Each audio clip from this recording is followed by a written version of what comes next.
Hello friends, post market రిపోర్ట్లోకి మన మిత్రులందరికీ స్వాగతం. ఈరోజు ఏప్రిల్ 22వ తారీఖు మంగళవారం. మొత్తం మీద సెన్సెక్స్ అయితే ఎక్స్పైరీ గ్రీన్లో క్లోజ్ అయింది. గత 2 రోజుల నుంచి కూడా ప్రీ మార్కెట్ అనేది మనం అబ్జర్వ్ చేసినట్టయితే ప్రీ మార్కెట్ రిపోర్ట్లో నిఫ్టీ ఏంటంటే గ్యాప్ డౌన్ సజెస్ట్ చేస్తుంది, బట్ నిఫ్టీ వచ్చేసరికి గ్యాప్ అప్ అయితే అవుతూ వస్తూ ఉంది. బట్ ఎనీహౌ ఈరోజు మనం అబ్జర్వ్ చేసినట్టయితే construction, consumer goods and health care, PSU బ్యాంకుల్లో కొద్దిగా రికవరీ అనేది ఉండగా IT, energy, oil and gas, media ఎంటర్టైన్మెంట్లో కొంత ప్రాఫిట్ బుకింగ్ అనేది జరిగింది. సో మార్కెట్లో స్టిల్ కొంత భయం ఫ్యాక్టర్ అనేది ఉంది. అందుకని ఎప్పుడైతే కొద్దిగా ప్రాఫిట్స్ వచ్చినాయో కొంత వాటికి ప్రాఫిట్ బుకింగ్ చేసుకునే ప్రయత్నం చేస్తున్నారు. ఓకే, సో ఒక 1 year క్రితం ఎలా ఉందో అలా లేదు మార్కెట్. ఎందుకంటే రీసెంట్గా ఒక ప్యానిక్ సెల్లింగ్లో నుంచి బౌన్స్ అవుతుంది కాబట్టి మళ్ళీ ఎప్పుడు పడిపోద్దో అన్న భయంలో అయితే చాలామంది ఉన్నారు.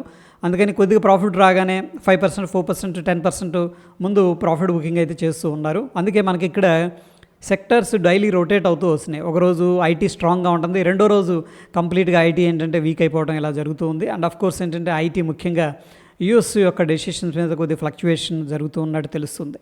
ఎఫ్ఎంసీజీ సెక్టార్లో డిఫెన్స్ ప్లేయర్ వచ్చేసరికి నెస్ట్లే ఇండియా అని చెప్పేసి చెప్పుకోవచ్చు. అయితే Q4 ప్రివ్యూ అనేది మనం పరిశీలన చేసినట్టు అంటే రిజల్ట్స్ రాకముందు అనౌన్స్ చేస్తూ ఉంటారు ఆ యొక్క ఎక్స్పెక్టేషన్స్ అనమాట. ప్రాఫిట్ అనేది 6% దాకా తగ్గుతుంది ఈ కంపెనీకి. ఎందుకంటే ఒకటి ఇన్ఫ్లేషన్ రైజ్ అయింది, అంటే ముడి సరుకుల రేట్లు అనేది పెరిగిపోయాయి. రెండోది వచ్చేసరికి డిమాండ్ కూడా స్ట్రాంగ్గా లేదని చెప్పేసి చెప్తున్నారు. దీనివల్ల మార్జిన్స్ ప్రెషర్లో ఉండడానికి ఆస్కారం ఉందని చెప్పేసి ఒక నెగిటివ్ అవుట్లుక్ అని చెప్పేసి చెప్పుకోవచ్చు. ఇక ట్రంప్ గారు వచ్చిన దగ్గర నుంచి కూడా మార్కెట్స్ అంతా కూడా అల్లకల్లోలం అయిపోయిందని చెప్పేసి చెప్పుకోవచ్చు. బట్ ఫ్రెండ్స్, ఇక్కడ స్టాట్స్ అనేది పరిశీలన చేసినట్టయితే ఇండియా స్టిల్ అవుట్ పర్ఫామ్ చేస్తుందని చెప్పేసి ఇక్కడ గ్రాఫ్ అనేది చెప్తూ ఉంది. సో చూడండి, లోకల్ కరెన్సీతో కంపేర్ చేసినా లేదా యూఎస్ డాలర్తో కంపేర్ చేసినా ఇండియా రిటర్న్స్ అనేది పాజిటివ్గా ఉన్నాయి, including Nifty and Sensex. So చూడండి, ఇక్కడ డౌ జోన్స్ ఇండస్ట్రియల్ యావరేజ్ కానీ Brazil, UK, France, Germany, Japan, Hong Kong, China, South Korea, Taiwan, Indonesia, Philippines, New Zealand అనేది కొంత నెగిటివ్ రిటర్న్స్ అనేది జనరేట్ చేసినాయి. బట్ న్యూజిలాండ్ వచ్చేసరికి యూఎస్ కరెన్సీలతో పాజిటివ్ రిటర్న్స్ జనరేట్ చేసింది. సౌత్ కొరియా వచ్చేసరికి పాజిటివ్గా ఉంది. దాని తర్వాత జపాన్ పాజిటివ్గా ఉంది. బట్ వీటన్నిటితో పోలిస్తే కూడా ఇండియా యొక్క రిటర్న్స్కి ఏప్రిల్ 2 నుంచి కూడా మనం చూసుకున్నట్టయితే పాజిటివ్గా ఉంది. That is set by India out performing అని చెప్పేసి చెప్పుకోవచ్చు. డెఫినెట్గా ఇండియా అనేది ఒక వండర్ఫుల్ ప్లేస్ అనమాట ఇన్వెస్టర్స్కి ప్రస్తుతానికి. ఇక ఈ యొక్క పెద్ద కామెంటరీ అనేది చేశారు ఫ్రెండ్స్. దీని వెనుక చాలా మనం అర్థం చేసుకోవాల్సి ఉంటుంది. వికాస్ ఖేమానీ గారు ఏమంటున్నారంటే ఐటీ సెక్టార్కి ఒక ఇన్ఫ్లెక్షన్ పాయింట్ అనేది 1990లో స్టార్ట్ అయింది, అంటే బీజం పడింది అనమాట. అక్కడ నుంచి ఐటీ సెక్టార్ చూసుకున్నట్టయితే మల్టీఫోల్డ్ రిటర్న్స్ అనేది జనరేట్ చేసింది. అంటే ఐటీ సెక్టార్లో ఎవరైతే ఇన్వెస్ట్ చేసుకున్నారో వాళ్ళందరికీ కూడా. అయితే ఇక్కడ ఈయన ఏమంటున్నారంటే ఇక్కడ ఇండియా యొక్క కాంట్రాక్ట్ డ్రగ్ మ్యానుఫ్యాక్చరింగ్ సెక్టార్ కూడా ఇన్ఫ్లెక్షన్ పాయింట్లో ఉంది. అంటే ఇక్కడ నుంచి నెక్స్ట్ డికేడ్లో సిగ్నిఫికెంట్గా రైజ్ అవ్వడానికి ఆస్కారం ఉందని చెప్పేసి వీళ్ళు చెప్తూ ఉన్నారు. సో ఒకవేళ ఇది నిజమైతే కనుక CDMO సెక్టార్ నెక్స్ట్ డికేడ్లో ఏంటంటే మనకు మంచి రిటర్న్స్ అనేది సంపాదించి పెడుతుంది. ఎందుకంటే ఐటీ సెక్టారు సిగ్నిఫికెంట్ రిటర్న్స్ అనేది జనరేట్ చేసింది ఏది లాస్ట్ 2-3 డికేడ్స్లో. సో ప్రాబ్లీ CDMO సెక్టార్కి కూడా అంత పొటెన్షియల్ ఉందని చెప్పేసి దీని అర్థం. అయితే ప్రైవేట్ బ్యాంకులో ముఖ్యంగా బ్యాంకింగ్ నుంచి HDFC బ్యాంక్ అనేది ఒక మైల్ స్టోన్ అనేది దాటిందని చెప్పేసి చెప్పుకోవచ్చు. ఎందుకంటే ఈ కంపెనీ 15 లక్షల కోట్ల మార్కెట్ క్యాపిటల్ ఏదైతే ఉందో ఆ జాబితాలో చేరింది. సో ప్రీవియస్గా మనకి రిలయన్స్ ఇండస్ట్రీస్ అండ్ TCS అనేది ఉండేది. ఇప్పుడు HDFC బ్యాంక్ కూడా జాయిన్ అయింది. డెఫినెట్గా ఆ కంపెనీకి ఇది one of the good mile stone అని చెప్పేసి చెప్పుకోవచ్చు. బజాజ్ ఆలియాన్స్ కంపెనీకి సంబంధించిన ఈయన చీఫ్ అనలిస్ట్ అనమాట శ్రీనివాస్ రావుగూరి గారు ఏమంటున్నారంటే సో ప్రాబ్లీ ఫైనాన్షియల్ ఇయర్ 2026లో కంపెనీస్ యొక్క ఎర్నింగ్స్ డౌన్ గ్రేడ్ చేయబడతాయి అని చెప్పేసి చెప్తున్నారు. ఇది సింపుల్గా ఏంటంటే ట్రంప్ ఏదైతే టారిఫ్ వార్ ఉందో దీనివల్ల కొన్ని కంపెనీలు నెగిటివ్గా ఇంపాక్ట్ అవుతాయి. డెఫినెట్గా వాటి యొక్క రిజల్ట్స్, వాటి యొక్క బిజినెస్ ఇంపాక్ట్ అనేది రావడానికి టైం పడుతుంది అని చెప్పేసి దీన్ని మనం సింపుల్గా అర్థం చేసుకోవచ్చు.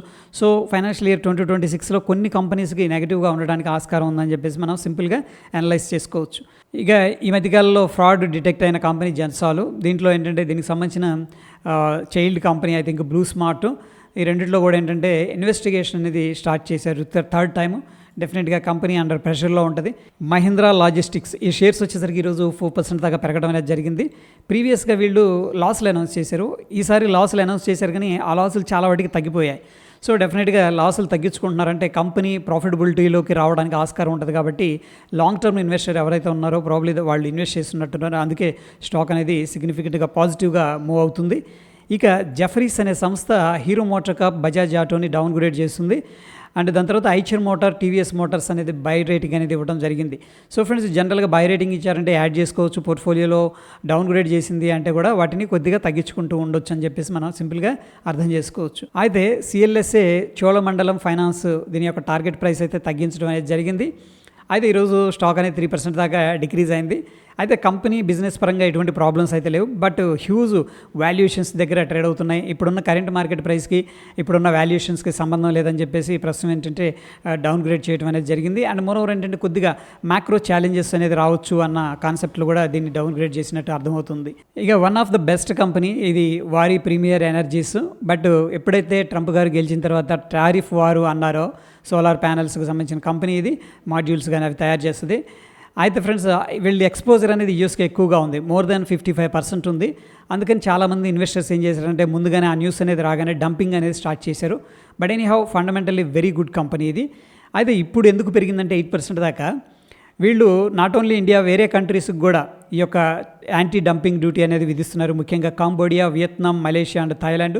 సో ప్రాబబ్లీ ఆ కంట్రీస్ మీద మన కంట్రీస్తో కంపేర్ చేసుకున్నారనుకోండి, ఇండియాకి కొంత పాజిటివ్ సెంటిమెంట్ అనేది ఉందన్నమాట.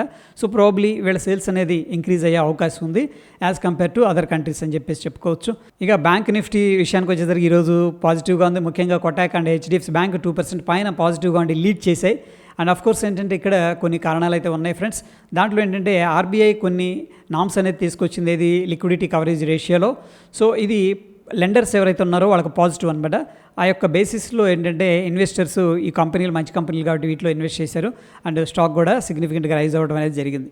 ఇక నిఫ్టీ ఓపెన్ ఇంట్రెస్ట్ అనేది మనం పరిశీలన చేసినట్టయితే పుట్ కాల్ రేషియో అనేది 1.06 అనేది చూపిస్తుంది.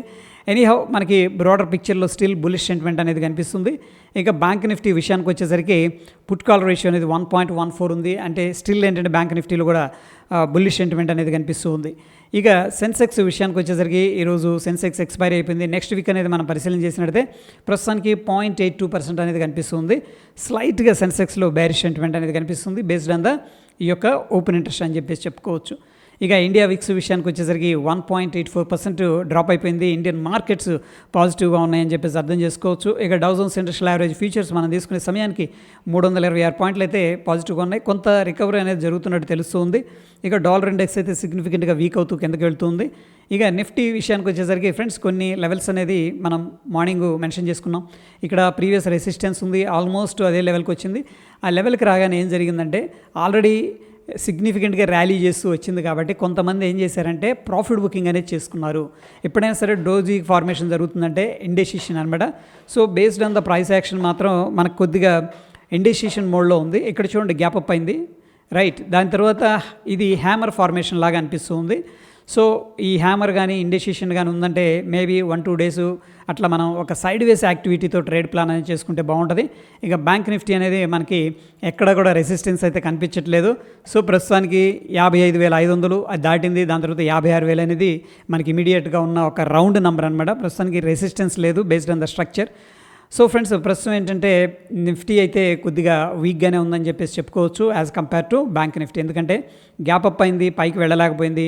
కొంతమంది ఇన్వెస్టర్స్ ఇక్కడ కొంత ప్రాఫిట్ బుకింగ్ అనేది చేసుకుంటున్నట్టు అర్థమవుతుంది. సో బ్రాడర్గా ప్రస్తుత పరిస్థితుల్లో మనం చూసుకున్నట్టు గ్లోబల్ మార్కెట్స్ ఇండియా అనేది అవుట్ పర్ఫామ్ చేస్తూ వస్తుంది. అందులో నెక్స్ట్ వచ్చేసరికి CDMO ఏదైతే సెక్టార్ ఉందో దాంట్లో కూడా మనం పెట్టుబడులు పెట్టుకోవడానికి కొంత రీసెర్చ్ అనేది చేసుకోవాల్సి ఉంటుంది. అయితే ఇక నిఫ్టీ అనేది మనం పరిశీలన చేసినట్టయితే గ్యాప్ అప్ అయింది కానీ కొంత వీక్నెస్ అనేది కనిపిస్తూ ఉంది. బట్ పుట్ కాల్ రేషియో అయితే పర్లేదు, బట్ సెన్సెక్స్లో కొంత బేరిష్ సెంటిమెంట్ అనేది కనిపిస్తూ ఉంది. Based on the candle stick మాత్రం మనకి వీక్నెస్ అయితే కనిపిస్తుంది. బట్ బ్యాంక్ నిఫ్టీతో కంపేర్ చేస్తే నిఫ్టీ వీక్గా ఉంది, బ్యాంక్ నిఫ్టీ అయితే స్టిల్ మనకి బుల్లిష్ సెంటిమెంట్ అనేది చూపిస్తూ ఉంది. ఇది ఫ్రెండ్స్ పోస్ట్ మార్కెట్కి సంబంధించిన అప్డేట్స్. వీడియో ఇన్ఫర్మేటివ్గా అనిపిస్తే తప్పకుండా లైక్ చేసి మీ యొక్క సపోర్ట్ అనేది తెలియజేయండి. మరొక ఇంట్రెస్టింగ్ ఎపిసోడ్ మళ్ళీ కలుసుకుందాం. Stay tune. ధన్యవాదాలు.